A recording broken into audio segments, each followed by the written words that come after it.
Hi, this is an unboxing of the Star Wars Clue. We've actually had this for several years and it's still in fairly good condition, which is awesome.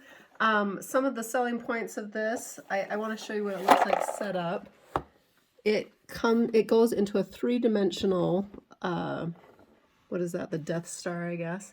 And you're having to solve how to save a planet, right? Let me show you some of the pieces. Something that really sells this is you can pick to be one of the Star Wars characters, and it's one of my kids' favorite parts to decide which Star Wars character they're going to be.